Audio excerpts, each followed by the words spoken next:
bayangin waktu itu Lu main di Indosiar. Liga dan wadahnya gitu kan keras begitu, giliran gue manggung di Indosiar dia Gokil. padahal kalau dilihat dia anti banget dengan media. Indosiar saat itu TV yang Sangat mainstream. iya mainstream.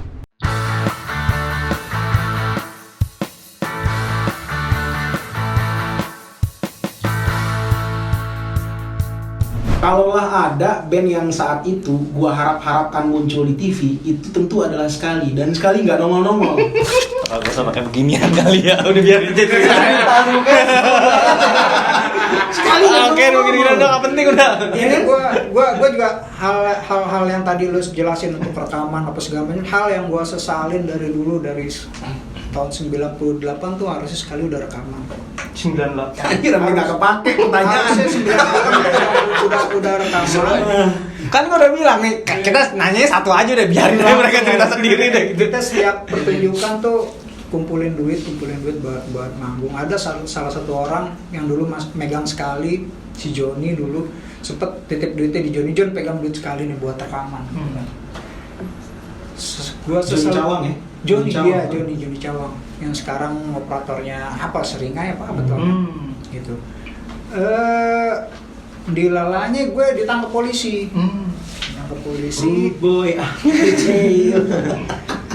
Iya, gue ketangkep di apa parkiran masjid Sunda Kelapa situ lagi pakau. Wah, ini berat nih. Ntar kita nyambung ke. Iya, akhirnya untuk nebus gue berusaha untuk damai sama polisinya. Jangan sampai gue berpikir jangan sampai gue dibawa ke polsek. Kalau gue sampai dibawa di polsek gue lama nih berlayar nih kan. Iya. Sekolah lu lama. Iya. Akhirnya gue ini cepet deh berpikir cepet. Wah ada duit gue di si Joni nih, duit Sekali nih buat rekaman. Gue telepon lagi dulu, telepon rumah kan. Itu juga polisinya nyolong telepon di pos polisi. Nyolong. Akhirnya gue telepon Jon, siapin duit Sekali, semuanya keluarin. Buat apaan ini, buat rekaman? Iya, lu mau rekaman sama siapa? Gue ditangkap polisi, gue bilang, udah tebus gue. Udah awalnya nggak mau tuh, jangan ini duit anak-anak, duit buat rekaman Sekali. Lu mau rekaman siapa kalau gue berlayar, gue bilang. Udah tebus gue aja dulu, ntar gampang deh urusan nanti, gue bilang. Dan itu gue sesalin sampai saat ini. Kenapa? Karena kalau lu secara lu berusaha nyari band-band tahun 90-an yang keluar rilisannya pasti nggak ada nama Sekali. Harusnya ada, gara-gara gue kagak ada. Dan itu gue seselin sampai sekarang gue seselin. It's a part of history.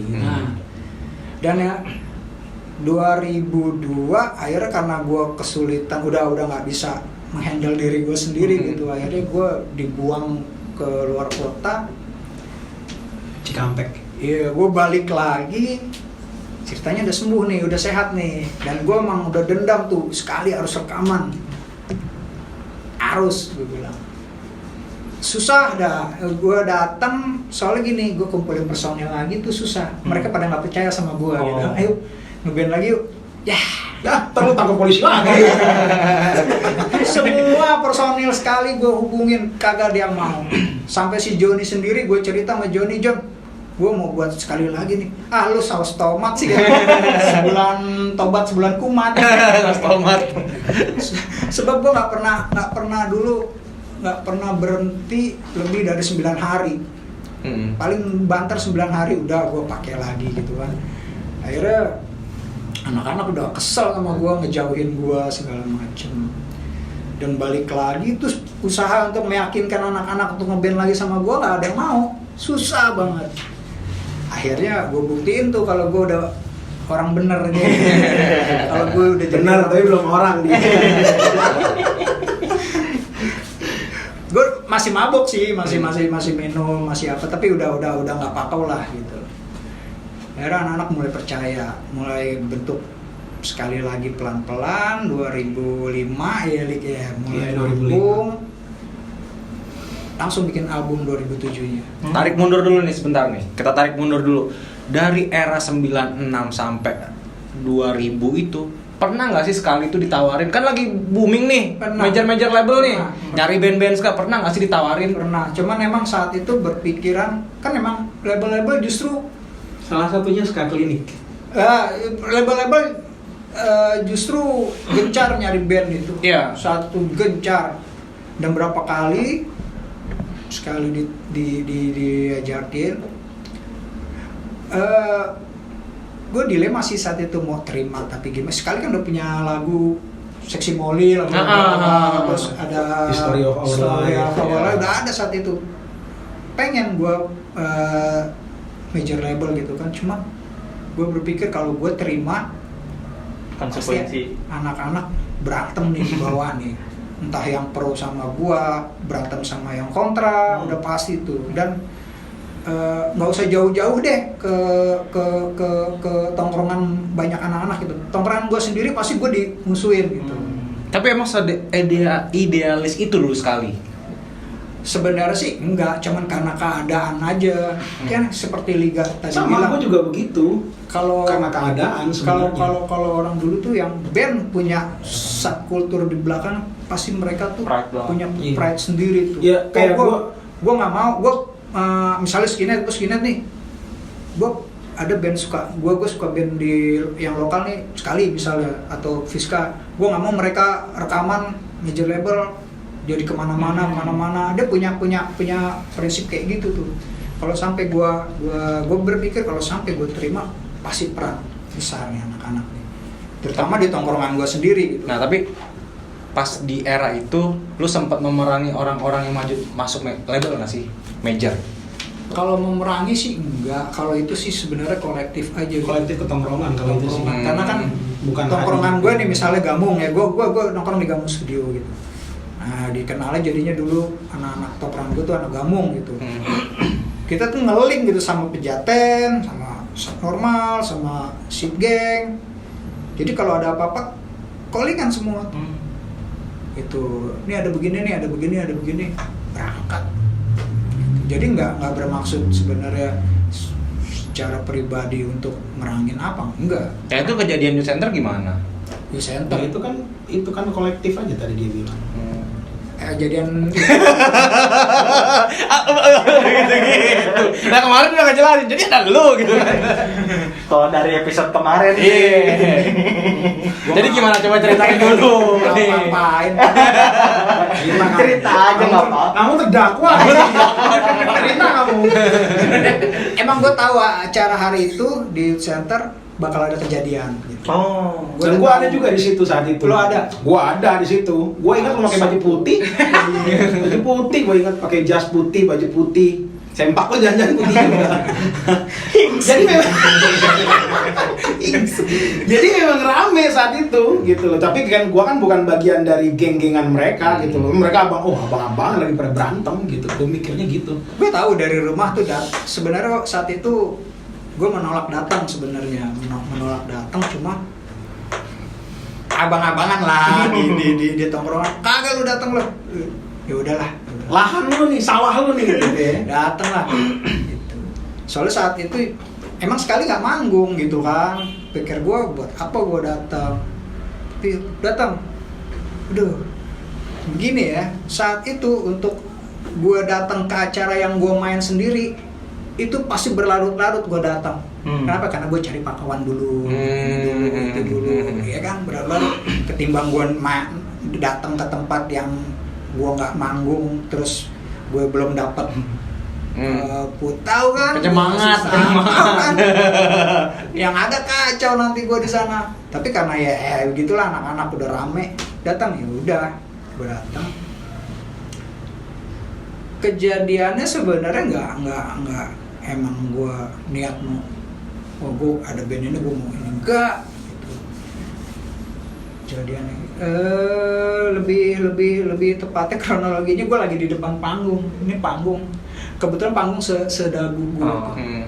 Nah gue lagi pas gue di depan ketika Dawo main, anak-anak di belakang gue tuh botak-botak tuh lempar-lemparin koin. Bisa aware. koin. Jangan-jangan gue curiga salah satunya ada dia. Gue nggak kenal. Botak-botak lemparin koin. Enggak, gua enggak. Coba lempar rokok. Untung tapi. Cuman anak-anak itu yang akhirnya bikin pagar betis buat gue tuh. Pagar betis karena gue mau dapat serangan juga dari orang yang nggak gue terima kan. Jadi gini, musik itu main, band Sidawo main, gara-gara gue jadi berhenti gitu musiknya. Ada yang satu pihak, berapa pihak itu yang marah sama gue, berusaha mau hajar gue tuh, dan gue dikelilingin akhirnya dibuat pagar betis sama botak-botak. Terus gue bilang apaan ya, gue dikelilingin. Ya udah sampai luar gue diginiin, kelilingin. Jadi kecelakaan aja sih sebenarnya sama Sidawo. Iya, gue tahu hari itu bakal ada rusuh gitu. Gue datang nonton paling depan, mulai habis lempar-lemparan koin, ludah-ludahan. Sat. Iya, biasa ya. Iya. Gue nggak ikut meludah, demi Allah nggak ikut. Anjir pakai demi Allah. Udah pakai demi Allah udah. Gue nggak ikut meludah, gue emang paling depan. Lempar ingus doang. Entah pemain trompet atau trombonnya gitu yang kena ludah sama anak-anak itu, terus balas ngeludah, cuman ngeludahnya dia kena gue, tak. Iya. Dah, gue naik panggung langsung. Itu lagi tinggi juga tuh, lagi papau juga. Iya lah, gue Gitu, kalau udah ke acara berarti badan gue udah aman. Gue udah enak. Gue naik ke panggung. Itu main trompetnya cabut, ada yang di depan tinggal Dawo. Gitu ya, kesasaran lah Dawo, dan berusaha beberapa anak-anak tuh naik gitu, kayak Boker ex vokalisnya RGB naik, almarhum Acit Septik naik. Naik panggung, gue langsung udah nggak ada apa-apa, gue bilang turun. Pas gue turun itu lah gue mau diserang gitu sama anak-anak sebelah sini, sebelah kanan gitu. Geng baju pantai tuh. Wah, untung gue rasa ada dia juga yang kelilingin gue itu, gue dikelilingin begini lah pokoknya. Udah aman. Nah, si Dawo udahlah mulai dikerubungin sama anak-anak termasuk gue, akhirnya pas di depan. Ya udah. Sebenarnya saat itu situasinya bakal lebih buruk karena beberapa anak-anak tuh laporan ke gue. Gue tungguin ya di lampu merah, gue hajar ntar mobilnya gitu. Gue bilang jangan deh. Polisi Itu lampu merah Youth Center situ. Seberangan itu rumahnya anak-anak gamung. Nah, anak-anak gamung ada beberapa. Kampungan juga, Kamsi. Nah, kalau lu hajar orang di situ, nimpukin mobil orang di situ, gue bilang tuh anak-anak keluar tuh. Yang ada lu ribut sama anak-anak gitu. Gue sih bilangin aja, jangan. Gue tolak tuh. Gue nggak mau, gue bilang. Akhirnya mikir kali anak-anak nggak jadi. Kalau sampai gue nggak bilang begitu, udah pasti diserang di sana. Waduh, pecah sih. Pecah pasti. Man gue berpikir kalau lu main batu di situ, timpuk-timpukan di situ, pada keluar ntar orang-orang. Ngapain lu buat terus di kampung gue gitu kan? Iya. Habis lu. Gitu. Biasa itu, maksudnya ya spesial kan ada liriknya itu. They love to commit crime. Ya gitu masih muda-muda. Enggak, gue sih sebenarnya apa ya yang di otak kita ya? Gue juga Di otak lu. sama. Dia nonton. Enggak di era sesudah Hadi itu kan pelakunya adalah gua. Apalagi ya kan? banget kan personilnya kan Ya, ada jadi, Opik juga. Ya. Kayak sekarang gitu ya. Saat ini gue mikir kok gue seberani itu ya dulu ya. Kok gue seberani itu dulu ya. Kayak kejadian di Maroti misalnya. Kok gue seberani itu ya dulu ya gitu. Gue jalan di era-era itu nggak pernah lepas dari press knuckle di sini, sama belati di sini. Anjir, bawa belati lu. Bawa belati, di sini juga ada. Gokil. Gue ya kalau manggung tuh nyelipin ini apa? Obeng. Kalau dia gue tau banget obeng. Nah, di boots di sini di jazz. Gue tau banget. Habis pernah sih manggung di poster dibawain pedang. Ya jadi saat itu ya kayak Hadi bilang tadi, pride-nya besar sekali gitu loh. Pride hidup kita di situ doang, apalagi di gitu loh. Tongkrongan aja kali gue. masa. Ya kan? Jadi pandangan apalagi di gua pribadi gua bilang itu adalah sebuah kultur dan gua ngalamin gimana nggak enaknya gitu loh. Ada masa, Ayo minum. Ya, Oh iya benar. Ya kan saking serunya ya nih. Sampai lupa nawarin minum. Nih kopi hitam. kopi hitam. Lu kopi hitam pantesan. Kopi hitam. Sorry bang nggak ditawarin. Di era itulah gue sampai, mungkin orang boleh berlebihan bilang silahkan, tapi itu yang gue lakukan. Gue sampai sumpah, gue bilang gue kalau manggung gue tidak akan pernah lepas dari boots. Gue akan manggung dimanapun, gue akan berdandan seperti ya skinhead gitu loh. Gue tunjukin ska itu adalah musiknya skinhead. Nih gue skinhead mainin ska gitu loh, kayak gitu. Terus skinhead nggak ada yang dengerin ska, sampai malu dengerin ska. Akhirnya gue dapet gigs ya dari teman-teman di Bekasi hardcore.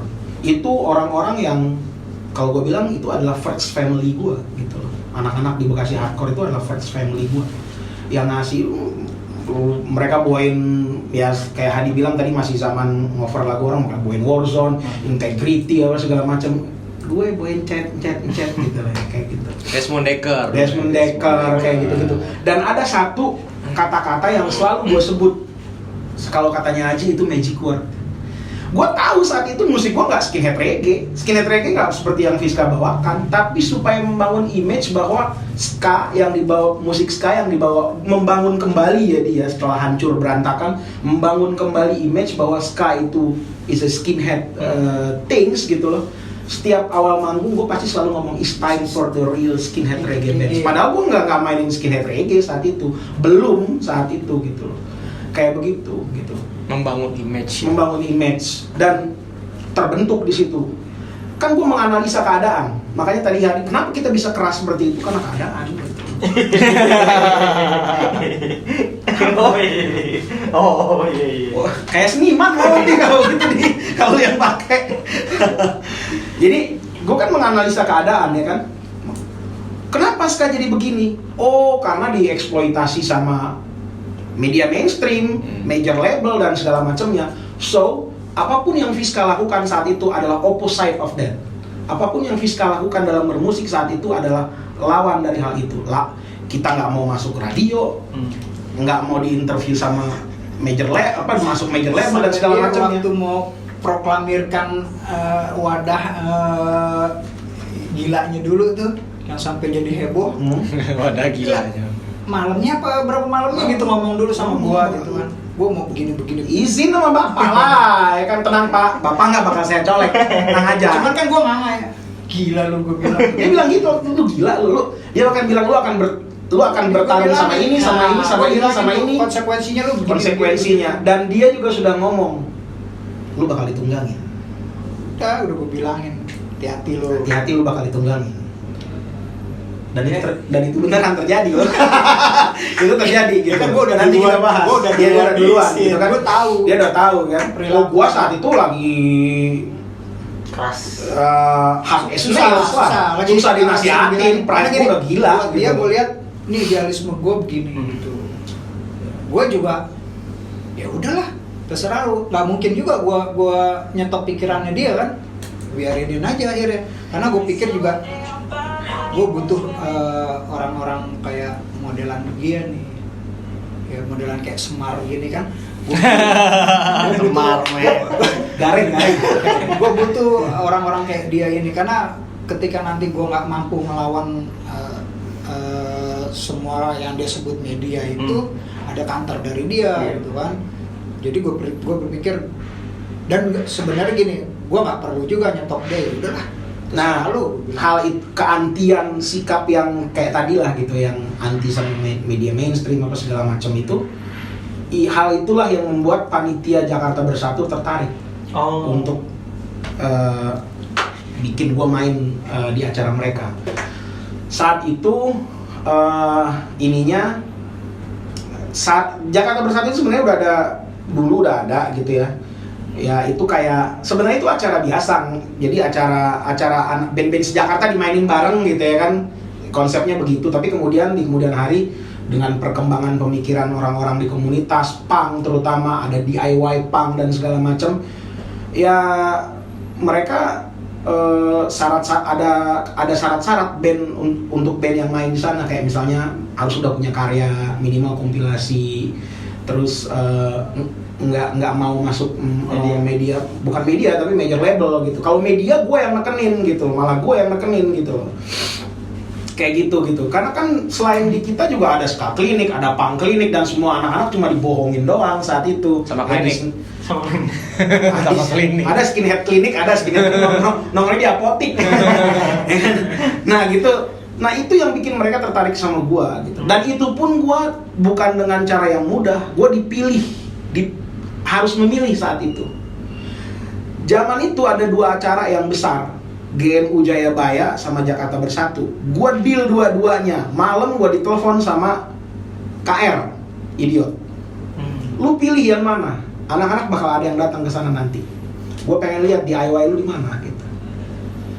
Karena gue mikir, karena gue kultur, gue lebih ke kultur, ini budaya, dan buat gue budaya itu selalu opposite of industry buat gue gitu ya. Kalau ada kawan yang berpikir sebaliknya itu silahkan, nggak apa-apa. Tapi buat gue sampai hari ini, sampai detik ini, culture is always far away dari industri buat gua gitu ya. Nah, akhirnya gua pilih main di Jakarta Bersatu, dan itu benar-benar worth it kalau buat gua. Seseorang atau satu pihak gitu ya, satu genre yang dulu diludah-ludahin, diceng-cengin, gua ngomong apa aja di panggung diturutin sama orang. Jadi gua main saat itu di jam-jam yang panas gitu ya, jam-jam yang orang tuh udah rame. Abis gue inget banget yang pertama sebelum gue tuh Gudang Garam, band thrash-core dari Bekasi. Abis gue terus Marginal. Inget banget. Itu yang nonton itu hampir 50 atau 60 ribu orang di tenis indoor Senayan. Rame banget. Dan itu kayak sweet revenge-nya gue gitu. Sweet revenge-nya gue. Nih orang yang dulu lu tolak, sekarang main di atas lu dan nurutin apa aja. Penonton ngikutin gue, ngomongin apa aja. Gue teriak skinhead, mereka teriak skinhead, root boy. Sampai gue cengin slanker teriak. Gila lu ya kan? Ya kan? Ini orang yang dulu lu tolak nih, lu lihat nih ya kan, kalau katanya Bob Marley di lagunya The Wailers kan apa? Cornerstone ya kan? Cornerstone stone that refuse is always gonna be a cornerstone gitu ya kan, kayak begitu. Dia kan juga dulu ditolak sama gitu kan. Nah itulah, setelah itu dan zaman itu nggak ada band ska yang berani nongol. Itu yang gue sedih. Maksud gue, nongol ke tongkrongan atau main di acara apa, nggak ada sama sekali. Sepi band ska saat itu sama sekali.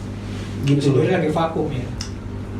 Ada yang gua harap-harapin punya masalah, dan itu nggak salah, itu bukan masalah apa-apa gitu loh. Yang agak gua bikin sedih saat itu ya, kalau sekarang sih gua udah bodo amat ya kan. Saat itu bikin gua agak sedih adalah yang dulu di atas di major label kok kemana? Udah hilang. Apa cuma jadi scene ini cuma batu loncatan doang buat mereka buat dapet itu, terus habis itu ketika masa berubah ya kan, musim berganti, ganti genre ya walau alam gitu ya kan, nggak tahu ya kan, kayak gitu. Sedangkan kultur itu tetap ada gitu. Setelah gue main di Jakarta tapi gue tetap ketemu ya sama, gue nggak sendiri gitu loh. Maksud gue nggak sendiri dalam artian ada personil kayak gue ketemu sama Peter Alas Kaki, tapi bisa dibilang bandnya saat itu bisa dibilang tidak ada karya, sedangkan gue punya album saat itu, tidak ada karya, tidak ada apa gitu. Sama Buyung, Buyung paling banyak bikin band, Holiday apa segala macam. Tapi keren, itu salah satu jihadnya dia dalam tanda kutip ya, untuk bikin ini musik tetap keep the culture alive gitu loh. Itu salah satunya gitu. Buyung bikin dengan macam-macam, ada Amboner sama segala. Dan gue selalu kontak sama Buyung saat itu gitu loh. Gue selalu kontak sama Buyung saat itu. Buyung di Malang, saat itu gue di Bekasi gitu. Buyung hilang. Iya, orang punya hidup masing-masing ya kan. Bang Buyung. Nah terus saat itu abis gue turun naik ke panggung Jakarta Bersatu itu kayak Sweet Revenge. Turun dari panggung Jakarta Bersatu itu adalah pertempuran baru buat gue gitu. Gue nggak nyangka. Itu gue sampai waktu di panggung Jakarta Bersatu itu, ya Fani adalah salah satu saksi hidup. Gue bawa bendera Jamaica yang punya dia gitu. Itu gue naik panggung Jakarta Bersatu itu bener-bener hampir nangis gue. Begitu turun, gue nggak nyangka kalau itu adalah awal dari pertempuran baru gue. Pertempuran yang jauh lebih besar dan lebih mengerikan gitu loh, ya kan? Dan sesudah itulah baru nongol satu-satu band ska, acara ska mulai ada. Taman Dansa pertama kali, ingat ya dia? Kalau sebelumnya kan sempet di Maharaja kan. Sekali balik lagi berarti emang saat itu emang salah satu faktor sekali balik lagi adalah Fiska. Ya gue emang datang Bisa diakuin. balik lagi 2005 pengen nonton gigs gitu kan. Nanya ke anak Polim dia. Iya, Nanya ke anak Polim. emang gue saat itu nongkrong Nanya ke Kado. di Polim sama di apa namanya, aduh. Skip. Pengaruh usia, nggak apa-apa pengaruh usia. Ngulangnya jauh. Citerep. Jonggol. Aduh, Wall Street. Wall Street, iya, Wall Wall Street, Street. di Polim. Nah, anak-anak Polim itu pada manggung waktu itu SDS Secondary Disease manggung. Gue datang sama Kado, Nah, sama anak-anak. video itulah yang kemudian direkam sama Buyung lagi. Sama Buyung punya tugas akhir bikin video klip ceritanya. Nah di gigs itulah Buyung ngerekam itu, yang di gigs itulah kita ketemu lagi. Gue ketemu dia dan band ngehe juga. Nah itu ketika band ska nongol, nah soal ngehe ini dia, ketika band ska nongol satu ya kan. Jujur, gua di podcast yang lain juga pernah gua ngomong, gua tidak pernah merasa fit in dengan mereka. Tapi ada satu band yang gua ngerasa fit in dengan mereka. Iya sekali. Mungkin ya sama-sama orang brengsek gitu loh. Ya kan? Lu aja kali. Ya lu orang baik di, asli baik. Wo, sabar wo. Salah satu emang akhirnya gue tergerak lagi buat sekali karena gue jadi kayak kangen ngeband ngeliat Fiska kan. Iya nih gue pengen dapat lagi hiruk pikuknya nih. Ya ngeband lagi ya, bikin sekali lagi. Nah itulah akhirnya awal. Jadi kayak apa ya? Gua ya kalau ada orang yang gini, kalau ada orang yang mau ngadu-ngadu Fiska sama sekali, pikir 12 kali. Bukan sekali lagi, pikir 12 kali. Gue secara ideologi beda sama iya, ideologi gue beda. Tapi tetap bersahabat. Iya. Nah itu makanya orang tuh selalu di sini beranggapan bahwa kalau lu berbeda pandangan dengan gua, maka lu adalah musuh gua. Padahal enggak. Ya padahal enggak lah. Bayangin waktu itu taruh Lu main di Indosiar. Liga dan wadahnya gitu kan keras begitu. Giliran gue manggung di Indosiar, datang gue. Gokil. Padahal kalau dilihat dia anti banget dengan media. Indosiar saat itu TV yang Sangat mainstream. iya, mainstream. Karena lu lihat dari Itu yang orang nggak pernah tahu dan nggak pernah ngerti. Kan dia ada penontonnya di bawah, ada juga yang di atas. Gitu. Yang di bawah nih yang ini deh. Begitu gue naik ke lihat ke atas, astagfirullahaladzim. status semua. Nggak kali kita jaga-jaga juga di kali itu alay ada yang ludahin lu. Kita kan turun ke bawah. Grepe-grepe. Lu digrepe laki lagi ya, yang grepe. Jadi itu yang tidak orang pernah bisa paham gitu ya kan, tidak tahu juga gitu loh. Dia mau ngadu-ngadu susah, nggak bisa. Gue ngeband karena karena ngeliat sekali balik lagi karena gua. Rumit kan? Ini mau pecah. Nggak bisa, susah gitu. Gila sih lu bang, lu Jadi secara ideologi beda, tapi gue ya udahlah lu gue gitu. Begitu. Dan belakangan setelah gua ngaji, tahu dunia pesantren sedikit-sedikit gitu, dan itu wajar gitu loh. Yang namanya gini, guru berbeda pendapat, kiai berbeda pendapat dengan santrinya itu wajar banget. Tapi kalau ketemu mesti wajib cium tangan sama dirinya. Coba cium tangan. Enggak, kalau Hadi gue cium pipi gitu ya kan? Kayak begitu. Ini yang orang nggak pernah bisa paham. Makanya ketika dia bilang, kok Fiska nggak musuhin sekali? Gue bilang, sekali bukan skinhead. Ini juga salah satu hal yang bikin gue aneh gitu loh. Ada orang di era itu, gue bikin wadah itu di scene skinhead. Yang banyak marah bukan ya skinheadnya ada juga yang marah, tapi yang lebih banyak marah yang non skinhead malah gitu loh. Kok coba ke tukang cukur dulu botakin kepalanya. Nggak gitu. Ya kan coba dulu dibotakin kepalanya gitu kan ya, biar keangin-anginan ya kan gitu. Ya kayak begitulah kurang lebih gitu loh ya. That's it gitu loh. Sekarang buat Mamang Hadi, Ya. soal film dokumenter sekali yang Drug and Violence itu kan sama era-era zaman masa kelam itu gimana ceritanya? Ya, Sex, Drugs, and Violence itu dibuat sama sinema pinggiran ya. Alan Subakir yang sutradarain. Sebenarnya gue agak kurang puas hasilnya sih untuk gue pribadi ya, karena nggak semua narasumber ternyata bisa diwawancarain gitu. Agak susah. Banyak yang memang tertutup gitu, anak-anak seangkatan gue gitu kan. Ya udah seadanya dah, sebisanya yang kita dapet. Udah gitu problemnya ternyata nih Alan Subakir ini pertama kali untuk dokumenter ini. Jadi dia ngaku sendiri gitu, gue belum tahu nih treatmentnya gimana gitu, karena dia terbiasa klip video kan, bikin klip video gitu. Cuman emang itu era album kedua sekali, semua klip video itu dibuat sama sinema pinggiran. Ada dua klip video di situ yang dibuat sama sinema pinggiran. Terus mungkin dia berpikir punya justru ide untuk buat dokumenter ini dari si Alan itu. Gue bikinin deh mang gitu. Ya boleh aja sih gitu. Cuman ya kesulitannya ya itu emang narasumbernya susah gitu. Beberapa susah diwawancara. Dan waktunya juga mereka nggak ada juga yang nggak dapat waktu. Akhirnya ya seadanya. Kalau gue pribadi ya kurang puas aja Sama filmnya. Terus kalau misalnya gue boleh tahu, kan emang identiknya banget sekali dari dulu tuh kan ngejazz nih, ngejazz. Terus sempat di beberapa acara tuh emang sekali tuh udah mulai terkonsep jazznya. Dulu dari awal ngejazz yang masih berantakan sampai sekarang itu dulunya emang beli apa emang udah tailoring, apa yang sekarangnya tailoring aja, apa masih tetap beli sama apa lah kayak secondan gitu atau gimana, itu ceritanya gimana sih? Segala macem sih, maksudnya gue ngejahit juga gitu. Langganan gue tuh di Senen situ ada tukang jahit.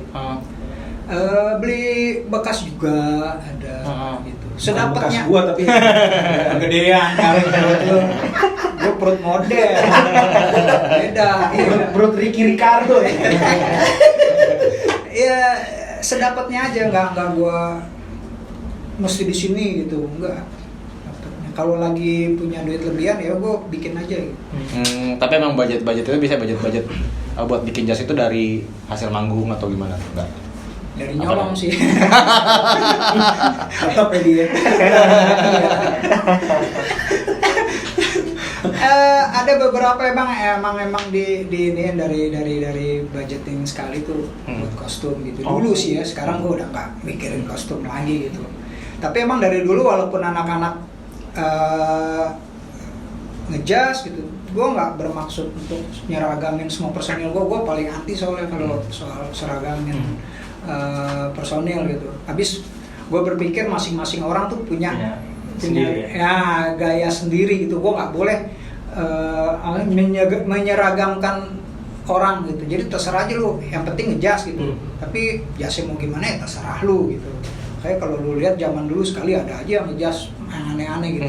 Lu yang paling aneh sih jazznya. Yang putih. Yang putih. Itu dia maksud gua. Kalau seragam Doi fashionista dan kalau gue seragamin, gue sempet tuh waktu itu anak-anak sempet itu samaan yuk. Kagak dah. kayak anak panti lu. Anak panti. Iya, biar nggak hilang gitu kan, diseragamin. Lagi dalam wisata. Gue nggak mau lagi sama lo gitu. Emang masing-masing di sekali tuh punya gaya sendiri untuk Kejas. berdandan gitu. Jadi ya terserah. Oh, Mantap juga ya. Ya, sendiri. sadis. Kayak itu dong ya, kayak siapa ya? Yang pernah bermasalah selain JFGF, ada juga pernah bermasalah kan? Ya, siapa? Itu yang band yang ngejasan semua. Ada aja pancingan. Siapa sih? Ah, itu yang band yang ngejasan semua. Siapa? Masa mau band gosok? mainstream. Itu disebutin kan. Hilang masa depanmu. Nggak pengen kayak gitu ya. Oh enggak, buset itu gua Kali aja lu Lu emang Mas paling Hadi. Mas Hadi gabung sama kita aja kalau temen yang gak ada yang mau ngejas, kita ngejas semua nih. Ampun. masa lalu ya. Enggak deh. album ini malah gue berpikir sekali bebas mau gaya apa aja. Oh nggak purely ngejasan. Iya, karena gue pikir eranya udah beda. Eranya udah beda. Terus sekali ini setiap album personilnya beda-beda. Gue sampai pusing kan, ganti personil kita gaya tuh nggak bisa dipaksain ke orang gitu. Ada yang nggak nyaman pakai jas apa segala macem kan, ya terserah. Kayak si Dadan gitu misalnya, drummer gua nggak pernah dia jas gitu. Terserah lu lah mau dadan gimana gitu kan. Jadi emang sekarang ya udah terserah aja, konsep dandannya nggak gua pikirin. Udah berapa album sekali sekarang? Ini masuk ketiga. Masuk ketiga. Dari pertama, kedua itu beda-beda nggak sih ininya? Apa sih maksudnya? Warna musiknya tuh beda nggak? Apa sama aja sama? Menurut influence gua lu? beda-beda. Beda-beda. Tapi nggak tahu kalau orang kan sudut pandang orang beda-beda juga. Ya. Kalau gua karena gini, dulu waktu album pertama kita masing-masing personil tuh udah berkawan lama, udah sama-sama lama gitu kan. Jadi chemistry-nya udah kebentuk. Gua nggak perlu ngarahin segala macam gitu kan. Ketika masuk album kedua banyak personil baru nih. Dan gua nggak bisa maksain gaya musik gue yang dulu, karena gue yang nulis kan, nggak mungkin gue paksain ke personil baru nih, pasti mereka ada missing link nanti tuh. Akhirnya gue sesuaiin dengan keadaan di album kedua itu. Oh, gitu. Mudah-mudahan, tapi dua-duanya nggak ada yang puas gue album. Terus terang gue nggak puas sama album sekali, ya, pertama kedua. Jadi gue kejar di album ketiga, mudah-mudahan gue puas. Lu emang susah terpuaskan. Gue tahu ya. Tapi emang harus selalu gitu, biar gua, Seniman memang harus begitu. biar gue nggak berhenti Iyalah. untuk berkarya. Kalau kita puas, kita kehilangan kreativitas. Kalau Fiskal gimana nih album pertamanya? Album pertama ya gimana sih anak SMA ska taunya itu doang, gitu loh. Referensi kita waktu itu cuma The Special, Madness sudah pasti, Operation Ivy sudah pasti, sama Toaster. Ada satu lagu Stupid Low, itu gua benar-benar terinfluence sama cara, gua nggak tahu itu namanya toasting dulu, gua nggak tahu, gua taunya itu nge-rap ala Jamaica gitu. Siapa nama vokalisnya tuh? Coolie Ranks itu benar-benar gue dengerin itu, lalu gue contek. Dan itu setelah minum air haram beberapa banyak gitu ya, baru gue bikin lagu itu gitu. Termasuk itu lagu yang jadi himnanya orang-orang ya. Apa? Sweet Girl. Nah itu ada cerita soalnya. Sweet Girl itu sebenarnya bukan lagunya Fiska. Fiska belum punya lagu, belum bisa bikin lagu, tapi diajakin ikut kompilasi waktu itu. Kompilasi apa tuh? Kompilasi di Bekasi namanya Hegemoni dan Revolusi. Nah itu Hegemoni dan Revolusi, tapi lagunya Sweet Girl. Dan itu bukan lagu gua gitu loh. Itu lagu punya kakaknya Ari, band gua, kalau gua bilang itu band punk rock pertama di Bekasi. Kalau orang punya referensi lain yang lebih tua dari mereka silakan gitu, nggak apa-apa. Mereka tuh nongkrongnya di anak-anak SR dulu, Swindle Revolution dulu. Yes. Bareng Sexy Pig dan segala macam. mereka tahun 9 ya zaman-zamannya sekali juga, satu angkatan namanya sekali lah kurang lebih. Mereka udah bawain The Clash gitu loh. The Clash kan, dan mereka kemudian ada bawain lagu skanya juga karena The Clash kan ada reggae kan. Nah itu lagu itu, dan itu lagu emang cuma dimain di tongkrongan, lu mau ambil aja, karena lu mau ikut ini gitu loh. Liriknya ya biasa, lirik-liriknya gua angkut gitu Semuanya. Dan itu lagu mungkin salah satu lagu yang nggak mungkin dan nggak bakalan gua bawain lagi. Jangan berharap gitu loh kita mau bawain lagu itu. Gua terutama sangat menolak gitu loh. Kenapa? Kagak enak di lagunya. Maksud gua gini loh, udah umur segini gua ngomong tentang Sweet girl. come on man, gitu loh. Kayak itu lagu cinta anak ABG banget gitu. Kayaknya udah nggak Makanya gue mantas gitu selalu loh. buat teks, lirik, syair itu Nah, selalu dia gue lebih pandai. selalu gue ngumpet di kan gini, teks itu buat gue ada yang berbentuk prisma. Jadi dari punya satu warna putih bisa mengeluarkan banyak warna gitu. Jadi dari satu arti yang harafiah kalau lu baca demikian, padahal tuh maknanya banyak gitu, iya, beda. maknanya banyak. Dan masing-masing orang tuh gue bebasin menginterpretasikan teks gue gitu. Kenapa? Karena justru interpretasi orang yang berbeda-beda itu memperluas isi teks gue sebenarnya. Contoh kayak gue nyanyiin misalnya Seksi Molly. kali kedua lah Kali ya kedua. apa.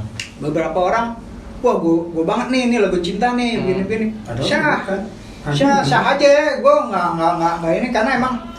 Tapi tujuan lu sendiri bikin lagu itu bukan tentang cinta kan? Sebenarnya gini, gue nggak mengharapkan orang untuk mengetahui maksud gue apa. Gitu, karena kalau gue sebutinnya maksud gue begini loh, gue mempersempit sendiri interpretasi orang justru. Kecuali Harusnya interpretasi itu memperluas isi teks gue. Jadi macem-macem orang maksudnya apa ya terserah gitu. Kalau gue ada berapa orang, kalau gue bilang ini tentang narkoba gimana, kan bisa. Kedua tentang narkoba. Ya bisa. kalau Tika dan Endok gimana kalau Tika dan Endok? Kan Tikanya nggak mandok. Jadi emang seperti tadi gue bilang, ada yang secara harafiah kita baca kita langsung ngerti gitu kan. Itulah hebatnya vokalis sebagai lirik. Ada yang emang lo harus baca dulu, simpen dulu, baca lagi maknanya apa nih kira-kira, baru lo ngerti. Oh tuh. Cuma emang kan bernyanyi itu kayak lu pantun gitu. Kalau dulu Sapardi Djoko Damelin almarhum tuh penyair kita bilang bukan sastra lisan tapi tradisi lisan. Kalau sastra lisan itu agak-agak rancu. Sastra itu salah satu artinya adalah tulisan. Jadi kalau beliau bilangnya tradisi lisan itu seperti pantun gitu kalau kita bernyanyi. Jadi orang harus sampai maksudnya sekali kita ngomong gitu, harus sampai maksudnya apa gitu kan. Zaman dulu kita nyanyi ya harus sampai. Seperti kalau gue lihat liriknya Liga gitu, orang nyampe gitu sekali disebutin sama Liga maksudnya apa kita tahu. Tapi gue berpikir sebaliknya. Karena Hadi banyak kata bersayap. Nah karena sastra. Karena gini, ketika nanti itu emang gue nyanyiin gitu secara lisan, tapi ketika nanti direkam, dijadiin berbentuk CD, kaset, terus ada teks di situ. Nah teksnya ini yang dibaca orang, jadi ya gue agak bermain kata di situ.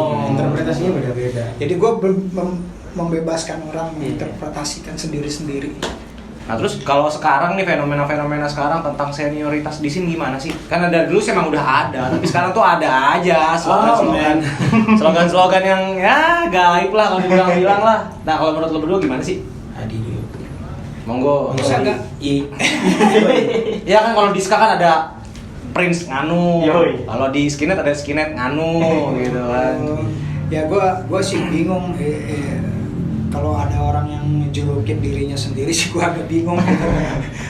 Harusnya kan julukan itu didapat dari orang sebagai penghormatan buat dia. Iya. Kalau kita kemarin sendiri juga Made by kan people. gua agak pusing ininya mengartikannya gitu. Tapi perkara senioritas itu emang dari dulu udah ada gitu. Kayak semacam beberapa orang jadi terkesan liar karena mereka nggak mau ditekan sama taruhlah seniornya dia yang udah muncul duluan gitu. Dia jadi liar, jadi nunjukin keeksistensiannya dia gitu. Dari dulu udah ada, cuma mungkin kalau dari dulu karena terbatas media itu nggak terlalu terlihat, kecuali lu nongkrong gitu kan. Kalau sekarang kelihatan kan, ya kayak di media sosial apa segala macam, ada yang nunjukin kayak gue lebih lama lah dari lu, ya udah apa gitu. Suka-suka orang aja sih gitu. Paling yang bermasalah ada beberapa yang kalau nggak terima tentang hal itu gitu, itu jadi masalah. Ya nggak tahu kalau bapak ini satu ini termasuk senior juga sih di Kalimalang, di kali ini. Senior all star. Kalau gue sih senioritas di scene atau segala macam, mungkin sifatnya sangat pribadi, dalam kalau gue gitu loh, mandangnya gitu. Gue pribadi udah nggak merasa, kalau orang mandang gue skinhead silahkan, nggak bisa gue larang. Tapi gue pribadi sudah tidak merasa diri gue skinhead lagi. Gitu. Tapi masih orang kan? Belum juga di, belum orang. Sebelum nganu ya harus memanusiakan diri sendiri dulu gitu kan. Harusnya nanya sama orang tua kali ya. Iya. Pak, dulu kan Bapak nguliahin saya, sekolah saya buat jadi orang. Menurut Bapak saya udah jadi orang apa belum? Gitu. Jadi kalau buat gue predikat kayak gitu tuh sudah tidak penting. Gue merasa sendiri tadi kalau gue bilang gue sudah tidak merasa diri gue adalah skinhead lagi gitu kan.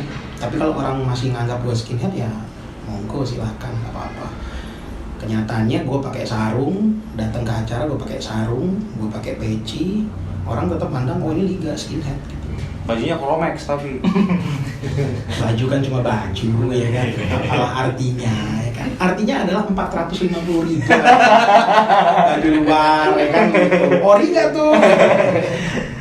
Jadi buat gue predikat kayak gitu udah kagak penting gitu, udah nggak ini udah di usia belasan, usia 20-an bolehlah kita gua saat itu berlaku se-skinhead mungkin, berpikir se-skinhead mungkin, bertindak se-skinhead mungkin gitu. Pola pikir gua se-skinhead mungkin gitu. Skinhead is everything for me at that time gitu. Tapi sekarang udah nggak penting gitu. Gua udah beyond chapter itu. Tapi kalau ada teman-teman yang masih skinhead di usia segitu, keren, gua bilang gitu, keren. Termasuk enggak. Oh keren, aku bilang. Jadi apalagi gue usia sudah 40 sekarang tahun ini. juga. Astagfirullahaladzim. Lu 65 hari. Iya, gue baru ngeband lu udah jadi dosen. Gue jigo. Jadi segala predikat kayak misalnya gue nyebutnya aja males gitu. Legend lah, ya kan, apalagi senior lah, apa itu kan sifat-sifat dunia aja. Ada yang pernah misalnya kok liga begitu ya sekarang ya gitu, dulu kayaknya sin banget, sekarang kok begitu gitu. Oh mentang-mentang sudah hijrah gitu, aduh kata hijrah aja juga udah sangat berat buat gua gitu. Gua nggak hijrah, gua cuma jadi lebih baik aja. Enggak, bahkan nggak lebih baik, lebih setan malah iya gitu loh. Lebih setan malah iya, lebih brengsek mungkin dalam gua kelihatan baik di depan orang hanya karena Allah tutupi aib gua. Kalau misalnya gua dibuka satu saja aib gua saat ini sama Allah, nauzubillah summa nauzubillah ya, habis gua di mata kalian juga habis gua gitu. Satu pertanyaan pendek untuk jawaban yang pendek. Last nih, buat orang yang masih benci sama lu dan apa yang lu perbuat dari kemarin. Kata-kata apalah Gini, dengan apa yang lu perbuat kemarin ya, lu Iya. tau lah gimana kan. gini, kalau misalnya ada yang masih tidak suka dengan kelakuan gue yang masa lalu, ada dua jawaban buat gue di sini. kalau tentang Sam-nya sendiri, Skinhead Against Mainstream Media dulu itu gue tidak merasa perlu meminta maaf dan tidak akan meminta maaf kepada siapapun, karena itu adalah interpretasi gue terhadap budaya skinhead. Karena kita tidak pernah belajar di tempat yang sama, maksudnya di kayak nyantri pesantren, nyantri skinhead begini gitu. Sedangkan nyantri aja itu banyak khilafiyah, namanya perbedaan pendapat di kalangan ulama gitu ya kan. Itu masalah agama loh, tentang suatu ayat, misalnya suatu hadis misalnya gitu. Itu banyak perbedaan pendapat. Apalagi ini masalah dunia doang gitu. Pasti banyak. Hadi sama gue saling mengagumi, saling teman baik, tapi kita punya perbedaan pandangan. Lu juga mungkin pasti ada beda pandangannya sama gue, Singgi dan segala macamnya gitu. Kayak gitu. Kita tidak pernah duduk di kelas yang sama belajar tentang budaya ini, tidak pernah. Jadi masing-masing punya interpretasi pribadi terhadap apa yang ya Spirit of 69 Skinhead Bible atau ya yang kita pelajari dari Sins sekalipun gitu kan, itu masing-masing berbeda gitu.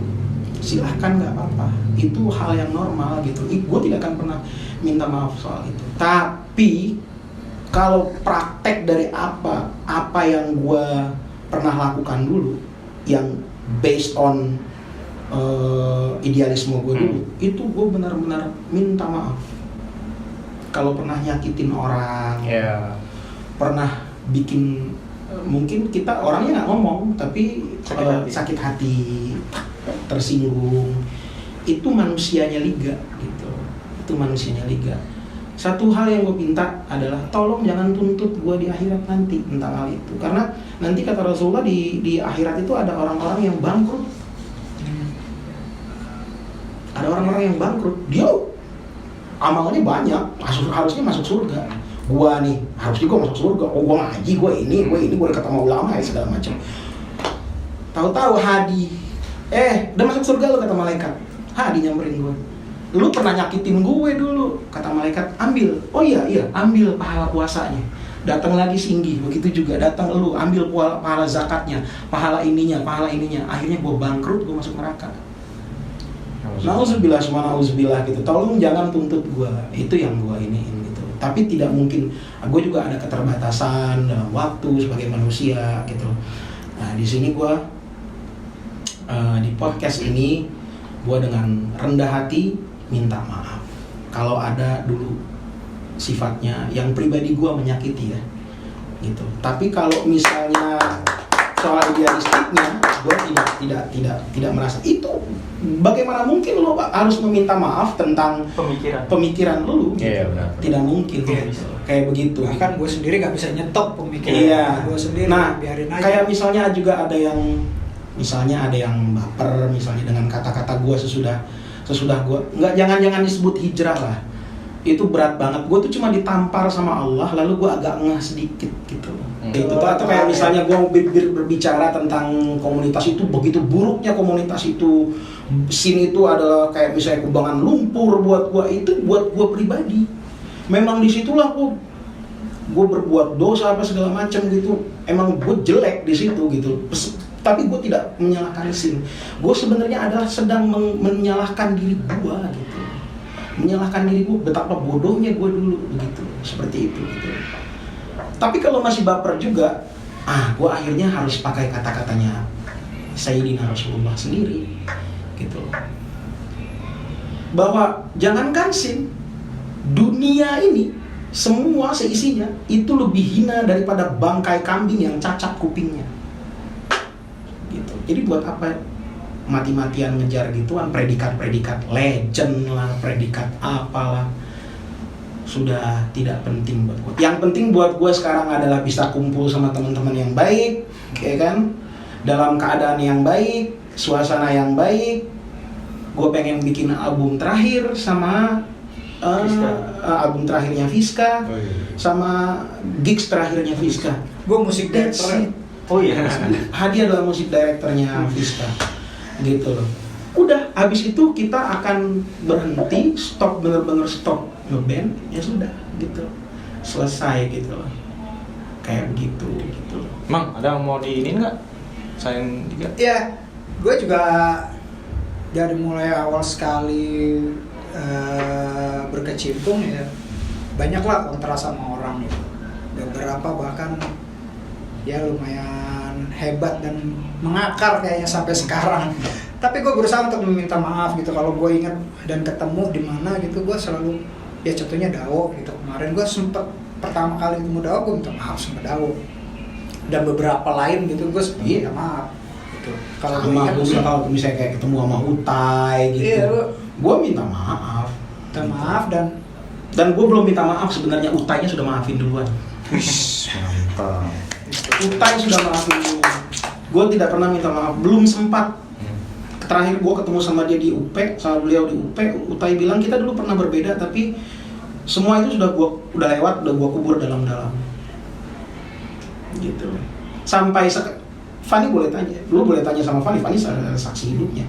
Bahkan di era dimana gue bertentangan idealisme dengan Utai, setiap ada orang yang berbicara buruk tentang Utai, gue pasti marah. Iya kan? Iya. Gue pasti marah. Kok iya sih, kan gua kan ini.